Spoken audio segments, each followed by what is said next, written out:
আসসালামু আলাইকুম। প্রিয় দর্শক, অনেক পুরনো একটা আমার নিজস্ব জীবনের একটা ব্যক্তিগত একটা ঘটনা দিয়ে বরং শুরু করি। এটা আমার নিজের ঘটনা না। আমি সে সময় যে জায়গায় চাকরি করতাম সেই অফিসের নিউজ সংক্রান্ত একটা ঘটনা। এটা ২০০১ সালের শুরুর দিকের কথা বলছি। আওয়ামী লীগের শেষ সময়, আওয়ামী লীগ সরকার তখন ছিল ক্ষমতায়, শেষ সময় ২০০১-এর অক্টোবরের দিকে নির্বাচন হবে। এ সময় আমরা দেখলাম যে আওয়ামী লীগের সেই সরকারের বিভিন্ন কর্মকর্তা, মন্ত্রী, এমপি এরা নানা ধরনের চুক্তি, নানা ধরনের কর্মকাণ্ড, নানা ধরনের অর্থনৈতিক আপনার প্রজেক্ট নিয়ে খুব দৌড়াদৌড়ি করছে। সে সময় আমি তখন চাকরি করতাম দৈনিক জনকণ্ঠে। জনকণ্ঠে সে সময় উপদেষ্টা সম্পাদক ছিলেন মিস্টার তোয়াব খান। তো তিনি বললেন যে আমরা যখন এরকম অনেক খবর আনা শুরু করলাম রিপোর্টার হিসেবে, উনি বললেন যে এগুলোকে আমরা একটা সিরিজ আকারে চালু করি। সেই সিরিজের উনি নাম দিলেন শেষ সময়ে যা পাই, এবং এই নামে ওই সিরিজটা চালু হলো। মানে শেষ সময়ে যে যতটুকু পারছে লুটপাট করে নিচ্ছে, এই হলো সেই সিরিজটার শিরোনাম এবং মোদ্দা কথা। এবং নানা ঘটনা সেখানে কিন্তু আমরা সিরিজ আকারে বিভিন্ন রিপোর্টার নিয়ে আসতাম এবং সেগুলো আমরা প্রচার করতাম। আমি ২০০১ সালের কথা বলছি, আর এটা ২০২৬ সাল। ২৫ বছর পরে এসে আমি ঠিক সেই একই জিনিস যেন দেখতে পাচ্ছি। একটা সরকার এসেছিল আমাদের এখানে, অন্তর্বর্তীকালীন সরকার। এ ধরনের সরকার আর কখনো আসেনি। এর আগে ১৯৯১ সালে আমরা একটা অস্থায়ী সরকার দেখেছি, নির্দলীয় সরকার দেখেছিলাম বিচারপতি শাহাবুদ্দিন আহমেদের নেতৃত্বে। তারপরে বিচারপতি হাবিবুর রহমানের নেতৃত্বে একটা অন্তর্বর্তীকালীন সরকার দেখেছিলাম। তারপরে বিচারপতি লতিফুর রহমানের নেতৃত্বে আরেকটা অন্তর্বর্তীকালীন সরকার দেখেছিলাম। এরপর ফখরুদ্দিন আহমেদের নেতৃত্বে আরেকটা অন্তর্বর্তীকালীন সরকার দেখেছিলাম। কোনো সরকার নির্বাচনে নিজেরা অংশ নিত না, কিন্তু রাজনৈতিক দলগুলো যারা নির্বাচনে অংশ নিত তাদের নির্বাচনটা সুষ্ঠুভাবে সম্পন্ন করার জন্য যাবতীয় কাজ করত। তাদের চরিত্রটা ছিল এমন যে তারা একটা নির্বাচন অনুষ্ঠান করবে ৩ মাসের মধ্যে অথবা নির্দিষ্ট একটা সময়ের মধ্যে। যদিও ফখরুদ্দিন আহমেদের সরকারটা বেশ লম্বা সময় ছিল, আগেগুলো সব ৩ মাসই ছিল। ৩ মাসের মধ্যে তারা একটা সুষ্ঠু নির্বাচন করত, এবং এই নির্বাচন করার জন্য তারা একটা ছোট মন্ত্রিসভা গঠন করত, উপদেষ্টা মণ্ডলী। তারা কেবল রুটিন ওয়ার্কগুলি করত, আর কোনো বড় কাজ করতো না। কোনো নীতি নির্ধারণী কাজ তারা করতেন না, কেবল রুটিন কাজগুলো করতেন এবং নির্বাচনটা শেষ করে তারা চলে যেতেন। এই যে আজকে ডক্টর মোহাম্মদ ইউনূস, উনিও এরকম একটা অন্তর্বর্তীকালীন সরকার, একটা তত্ত্বাবধায়ক সরকারের উপদেষ্টা ছিলেন কিন্তু এক সময়, এবং তখন তিনিও ওরকম কেবল রুটিন কাজগুলি করেছেন, অন্য কোনো কাজ ওনাকে করতে হয় না অথবা উনি করার প্রয়োজন বোধ করেন নাই। কিন্তু এবার আমরা একটা অদ্ভুত টাইপের অন্তর্বর্তীকালীন সরকার পেলাম। তারা নিজেরাই দাবি করলেন তারা অনেক কাজ করবেন, তারা রাষ্ট্রীয় কাঠামোর সংস্কার করবেন, জুলাই হত্যার বিচার করবেন এবং জাতীয় নির্বাচন করবেন। ঠিক আছে, আমি ধরে নিলাম এগুলোই তাদের অগ্রাধিকার।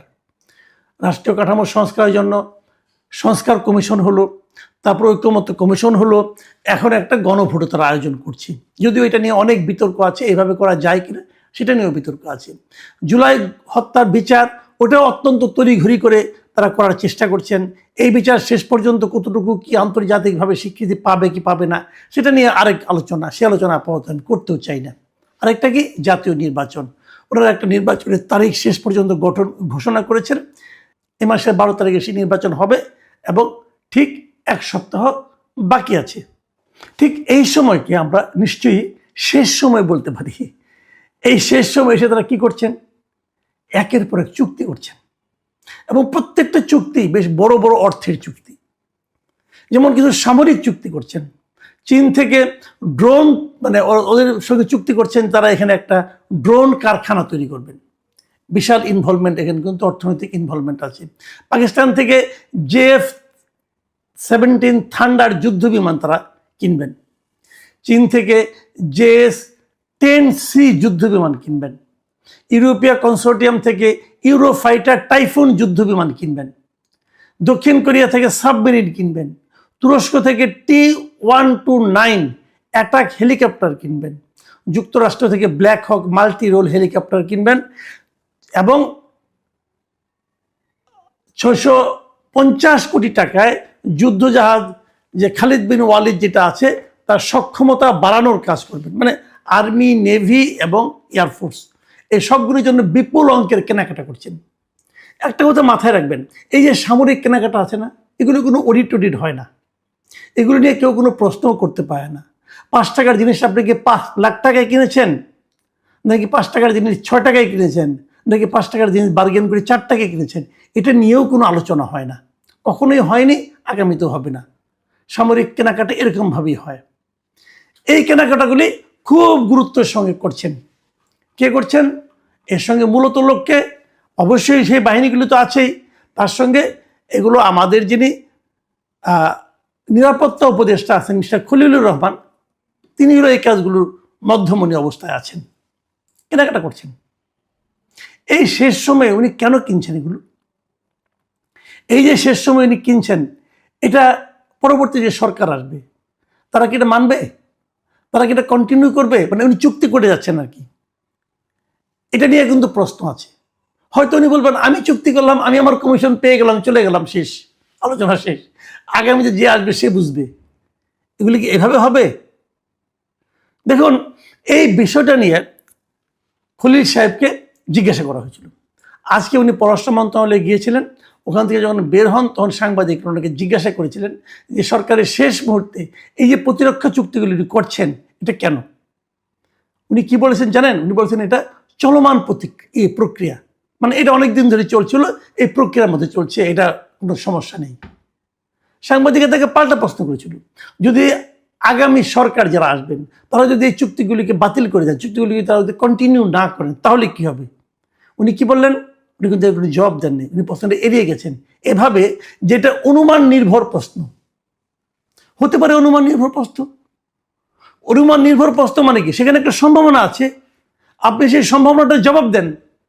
উনি কোনো জবাব দেননি, কারণ আসলে ওনার কাছে কোনো গ্রহণযোগ্য জবাব নেই। কেবল এই অন্তর্বর্তীকালীন সরকারই না, রেগুলার গভর্নমেন্ট যখন সারা দুনিয়াতে যখন একটা রেগুলার গভর্নমেন্ট হয়, যখন তারা নির্বাচনের ডেট ঘোষণা করে, যখন তারা শিডিউল মানে নির্বাচনী প্রক্রিয়া শুরু করে, তখন সাধারণত ওই যে গভর্নমেন্টে বিদায় নিবে সেই গভর্নমেন্টে কোনো ধরনের বড় চুক্তিতে যায় না, আন্তর্জাতিক চুক্তিতে তো যায়ই না।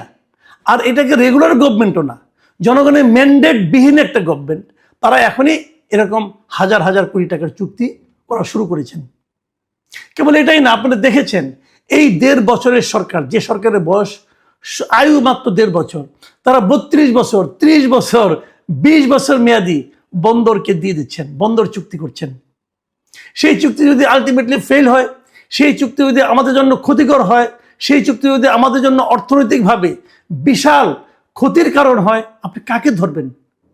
এই সবগুলো লোক তো বিদেশ চলে যাবে, এত সব বিদেশি লোক, বিদেশ থেকে ডক্টর ইউনূস তাদের আমদানি করে নিয়ে আসছেন। যদিও খলিলুর রহমান সাহেব বলেছেন, দাবি করেছেন উনি নাকি আমেরিকার নাগরিক না। যদি নাগরিক না হন, আসলে এটা নাগরিক হওয়া না হওয়া কিন্তু বড় ব্যাপার না, বড় ব্যাপার হলো উনি আমেরিকায় যে বৈধভাবে থাকতে পারবেন কিনা। উনি যদি না থাকতে পারেন তাহলে গত 2 দশকের বেশি সময় উনি আমেরিকায় ছিলেন কিভাবে? উনি যদি টোটালি আমেরিকা থেকে থাকার ওনার কোনো উপযুক্ততা না থাকে তাহলে কিভাবে ছিলেন ভাই?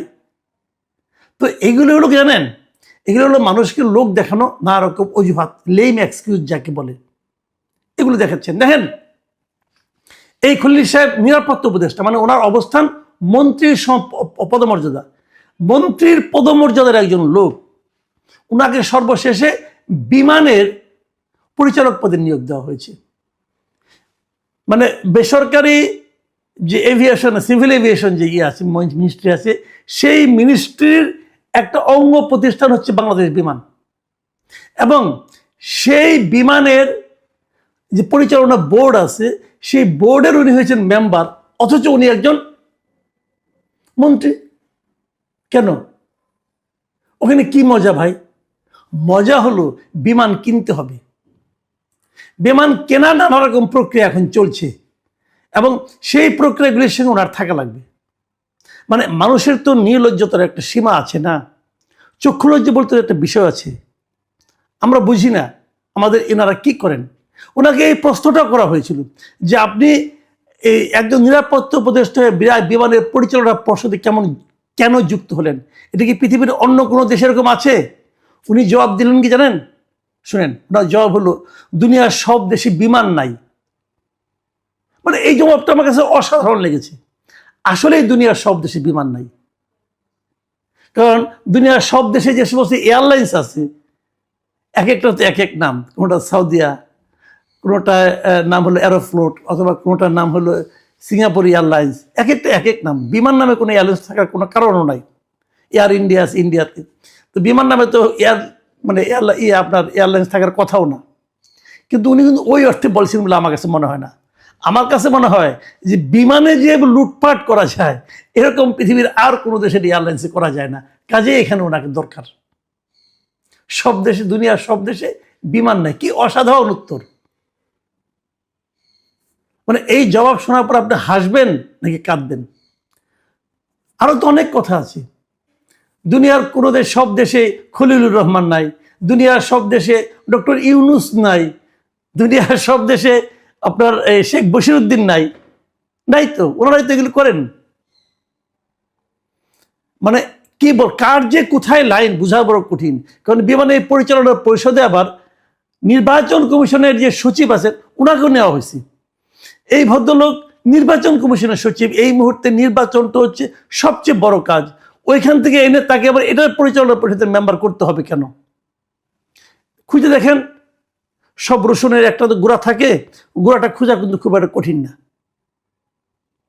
তো এভাবে দেশ চলছে। এভাবে যাওয়ার আগে শেষ সময়ে কতটুকু পাওয়া যায় তার একটা প্রতিযোগিতা চলছে।